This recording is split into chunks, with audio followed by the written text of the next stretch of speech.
سلام. به اولین ویدیوی طولانی یا لانگ یا هر چیزی که شما اسمشو میذارین خوش اومدین.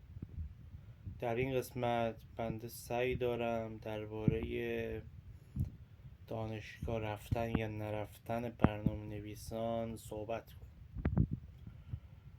دانشگاه فقط مدرکش میتونه برای شما خوب باشه و کاربردی باشه که مثلا شغلی خواستین بگیرین، برای اثبات مدرک رو نشون بدین، بگین من رشتم نرم افزاره، مثلا فلان شاخه فلان جور. فقط در حدی که مدرک رو گرفتین کافیه براتون. فوق دیپلم باشه، لیسانس باشه، کافیه دیگه. بیشتر از این وقتی ارزش داره که شما کار رو داشته باشین و بخواین دوباره به تحصیلات خودتون ادامه بدین.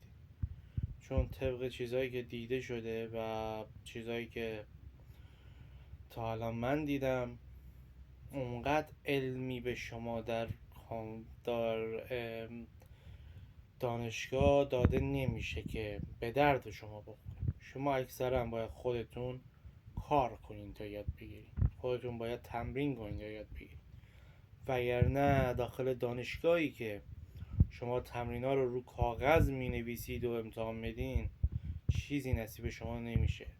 در دانشگاهی که شما کارگاهشو هنوز ندیدین، قسمت آزمایشگاهشو هنوز ندیدین، چیزی نصیب شما نمیشه. این قسمت میتونه یکی از قسمت‌های کنترل زد باشه، حالا قسمت 4 یا 5 رو نمیدونم، ولی میتونه یکی از برای شروع پادکست ما باشه، پادکست کنترل زد. انشالله بیشتر با هم همراهی خواهیم کرد. اولین ویدیو رو زیاد نمیخوام کش و قوس بدم، فقط حرف اصلی من اینه که شما تکیه بر دانشگاه نکنید. تکیه کردن به دانشگاه یه چیز اشتباست، فقط تا حدی که شما مدرک رو بگیرید و بتونید اثبات کنید. بعدش گرفتن دوره ها، مخصوصا دوره هایی که مدرک داره، خیلی میتونه برای شما فرصت شغلی بیافرینه و به درد شما بخوره. مقاله نویسی، اینا خیلی به درد شما میخوره. سعی کنین تحقیق کنین، تحقیقاتتون رو در قالب مقاله تحویل دیگران بدین. من خواهم نگاه کنین، اگه سرچ کنین سر مهدی، چند تا مقاله نوشتم دیگه. یک چند وقت یک کسالت هایی پیش اومد، نتونستیم ادامه بدیم. ایشالا باز براتون مقالات جدیدتری می نویسم و میذارم.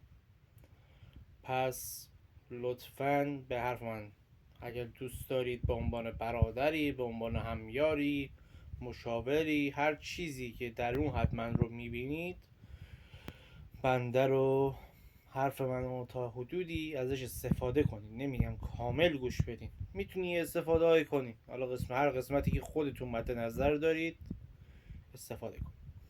ویدیو رو طولانیش نمی کنم. با ما در این کانال حتما همراه باشید، حرفای خوبی گفته میشه براتون. یا علی، خدا یار و نگهدار شما عزیزان.